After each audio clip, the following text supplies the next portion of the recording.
Right, well then let's head back to town then. The trip back is not very long at all. It's like 30 minutes. I heard you say something about perhaps being able to remove the rune from this weapon that we found and apply it to something different. That shouldn't be that difficult at all. From the looks of things, it'll cost X amount of gold. 3.5 gold. Yeah, you can go to one of these inns. I'm gonna try out Crook's Nook. Is lots of muscle, considered part of your definition of girth? Sure. As long as it's girthy, hairy, bearded, everything else just kind of gets lost in the sauce. This is the man who's in the corner. Could be like a gorilla, but it could... Oh, that's not hairy enough. I remember us trying to roll a second day of crafting. Looks like it'll be another day. You have a second hero point, Kara. We just need an 8. Just need an natural one. Rex, this is what happened when that group was trying to use its infinite medicine out of combat healing. This is what happened for like 8 hours. That costs you 3.5 silver. I think 10% of the cost got spoiled. Oh, on a crit fail? You can spend some time researching here. You know what physical libraries are like. It's going to take you all day. So, yeah, that was the idea. We'll give you a +2 item bonus to this research. Oh, there you go. Ooh, okay. You have a whole catalog of fungi that can be found in the Underdark. Anything you want to do on the second day? No, I mean, if I can use my athletics to work, there's some work to be done around town, that uses my athletics. Okay, do a diplomacy to get some gather information. I think with your combined efforts, you're able to find out that... I will find out something. And how does Luke want to spend downtime? I think I'll probably just see if I can do some investigation about this light tower, dangers or enemies, things like that we might expect below it. The ones looking for work, you know that at the loading docks that they currently have a shortage. You can do a level 1 check. This time, if you critically succeed, you'll get a promotion and can do a job that has more responsibility. Quote unquote, higher level task. Ooh, you both succeed. Okay, I think it's 3 silver for a level 1 task. 3 silver per day. So you get 3 silver. All right, and the guy says, "Good work. You're pretty spry for a monkey." That sounded like an insult. I don't know. That sounded weird. Someday, if you work hard, don't steal, and report to work early every day. Someday you'll be someone like me. You'll be a manager. I take that as an insult as well. We're still not sure whether we, meet again. I'll talk to people on Discord this week. Anything you'd like to say about Pathfinder?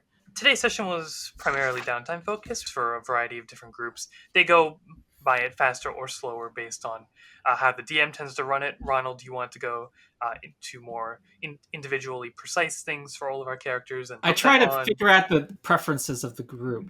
Downtime has a lot built into it, into Pathfinder 2e, which, if you know the rules, can be very streamlined. Like, okay, you want to do crafting? Get the crafting table. This is how it works. It's exactly how you want it. Seems like a solid new set of rules for a downtime system. Pathfinder does a great job with both downtime, exploration mode. Like it really delineates a lot. It gives you a lot of details and rules around just about anything you want to do in the game, which for some people is great. I kind of like it personally. It's kind of nice to be able to go, okay, I know that like if I've got a day, I can do these things to make some money. I can do these things to try and craft. I can blah, blah, blah. Some people, I think, on the other hand, are going to be like, look, like, let me and the DM just kind of wing it. And if I say, hey, I want to make some money, then the DM can make something up on the fly that maybe I can or can't do. Maybe I roll a check and we're done. I'm trying to put myself in the DM shoes as well, because one of the problems with D&D is it doesn't have offer enough support for DMs, I think, in general.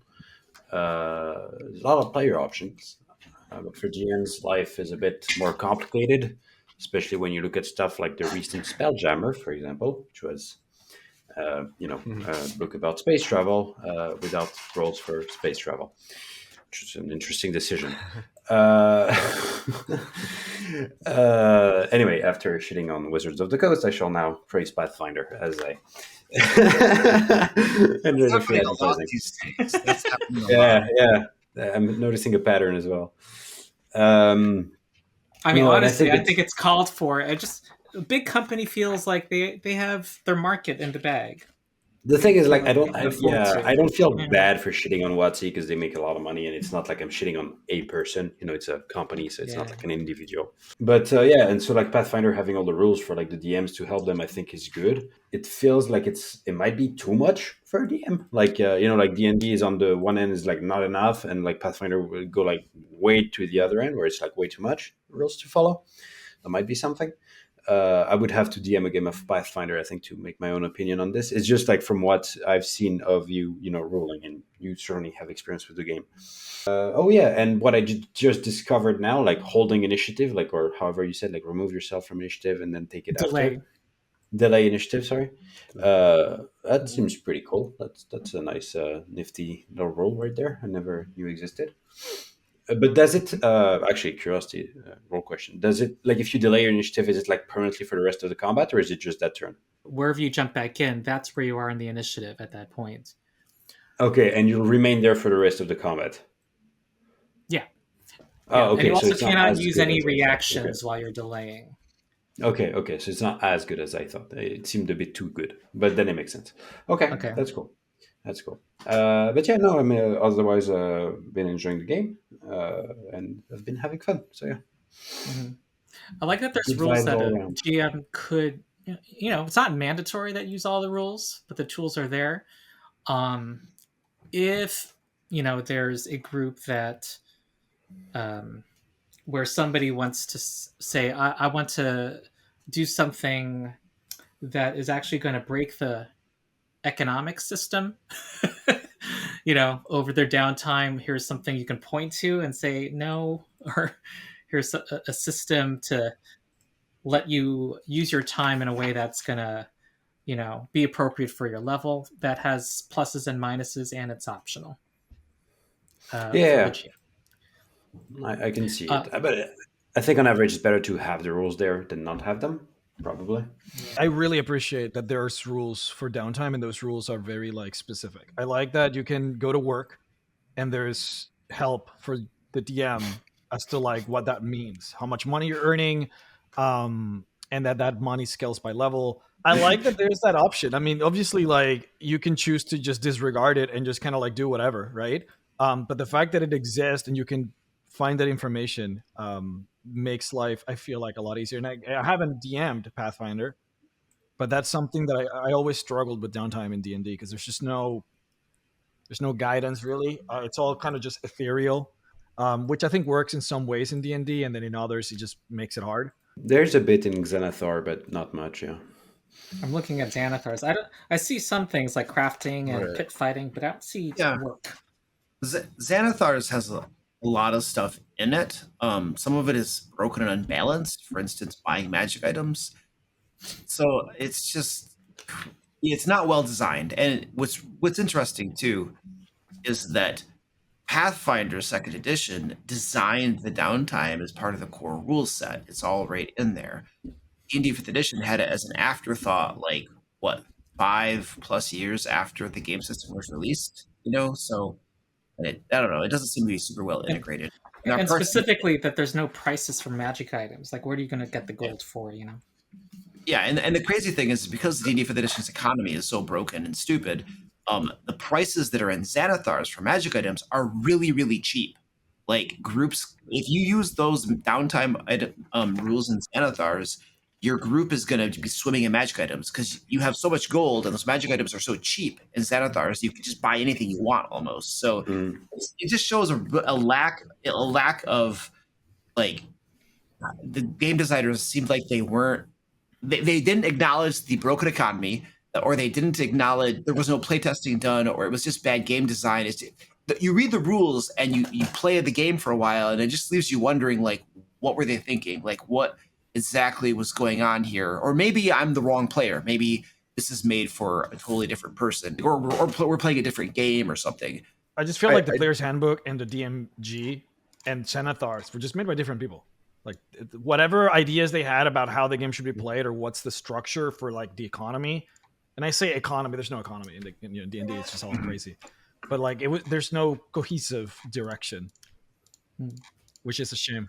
That's something that I actually appreciate about Pathfinder. I think some people might complain that it feels a little too video gamey when it comes to like. So I don't know about you guys. I'm playing the Diablo 4 beta right now. You right? nerd.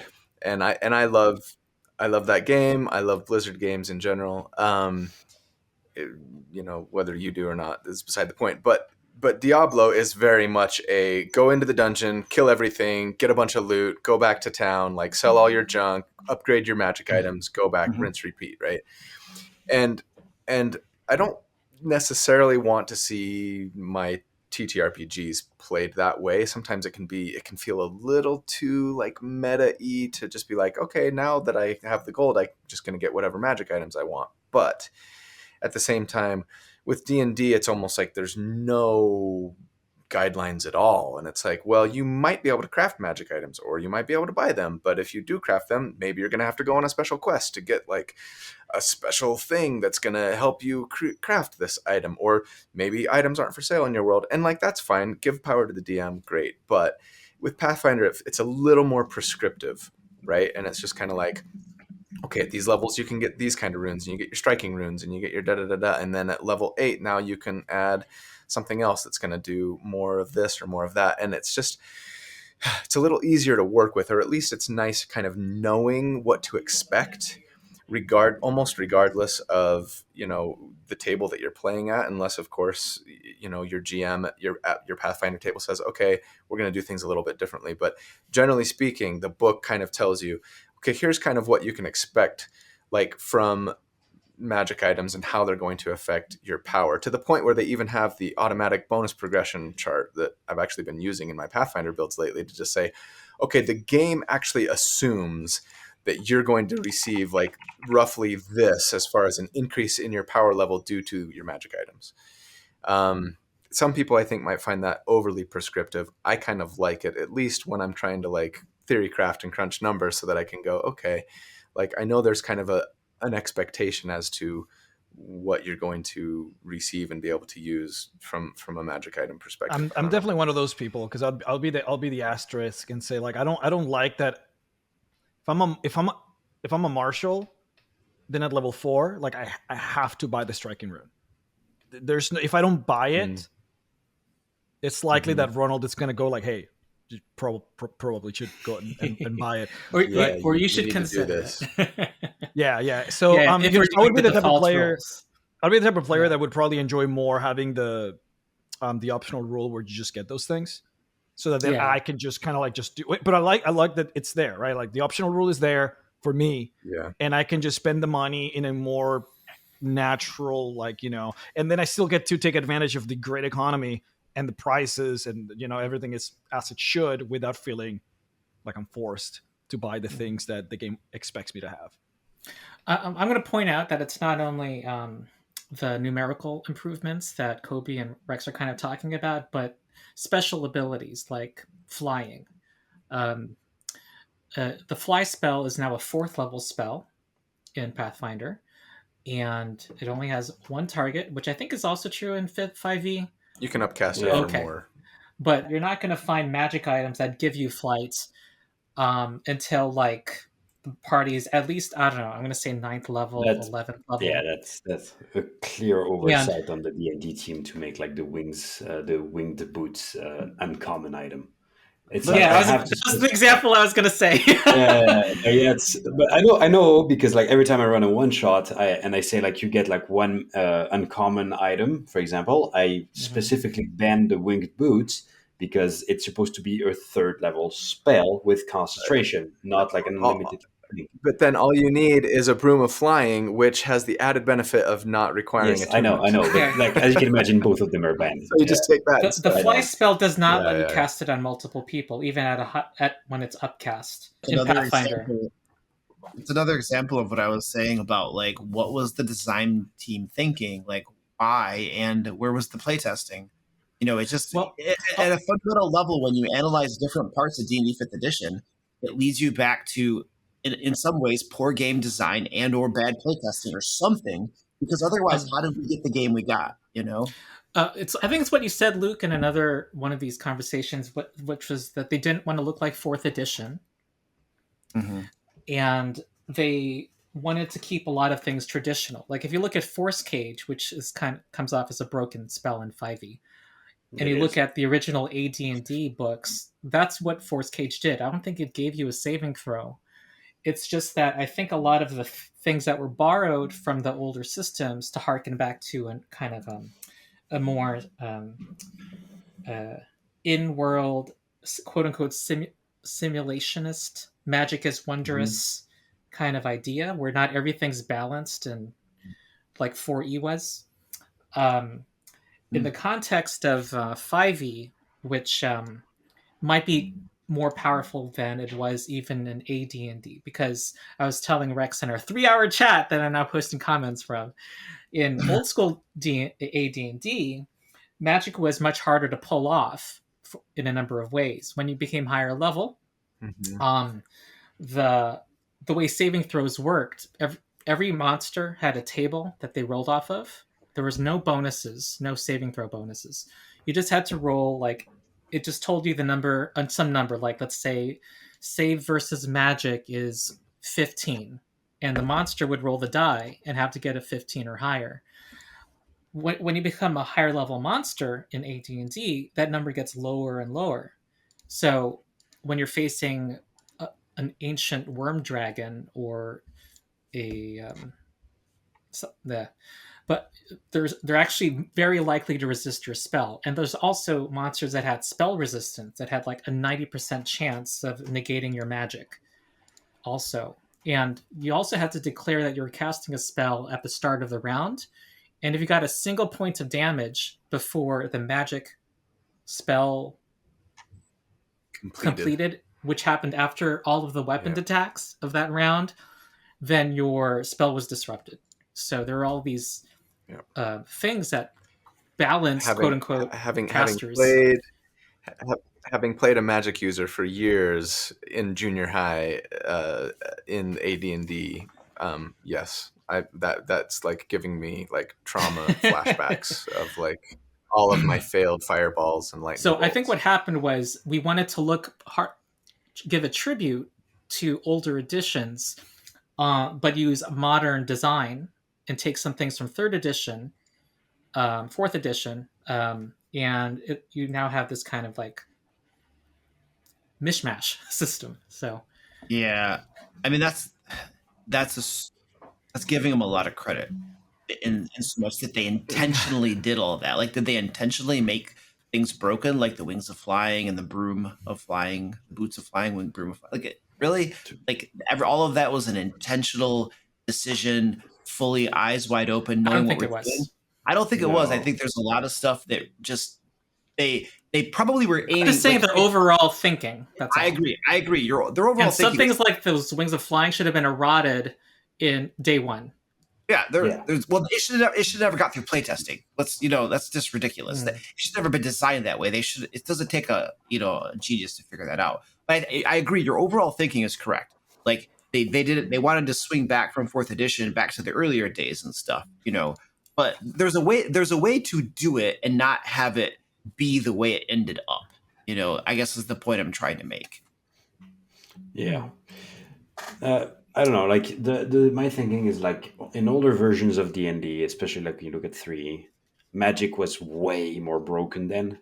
Like if anything, I feel like magic has gotten less and less broken over each edition. So maybe when they released 5e, they were like, oh, we balanced magic finally, but it's still kind of broken. I don't know. That's my thinking. The thing is, like, every time I post a video, like I've posted a couple of shorts now, like talking about flying at level 1, which I think is unbalanced because obviously it is. But I always get like very defensive comments of people who are like, no, it's because you're a bad DM and you don't know how to balance your games. And I'm like, you're just so missing the point. But, whatever. I would say, okay, we all know from 5E's market success, it succeeded at what it was doing, at something really well. And there's a number of things we can praise about it. I think that my main issue right now is in making a new edition, and they are making a new edition. They should, they shouldn't be beholden to these things that are giving DMs a hard time. They should keep some things. They should make it easier on the DMs. That's my main I agree. beef at the moment. I'll just say my last word, which is I had a lot of fun. You learned about Pathfinder. I learned about this group. I really enjoy this group. I would love to be able to continue to GM. Whether or not you continue to play, our Discord is a resource to talk to me and others for any questions you have about Pathfinder. Okay. Yeah, if we don't see each other again, guys, I love you. All right, every single one. Right. This was Yes. a horrible experience, and I want out. Please, someone save me. Okay, I'm gonna stop this now.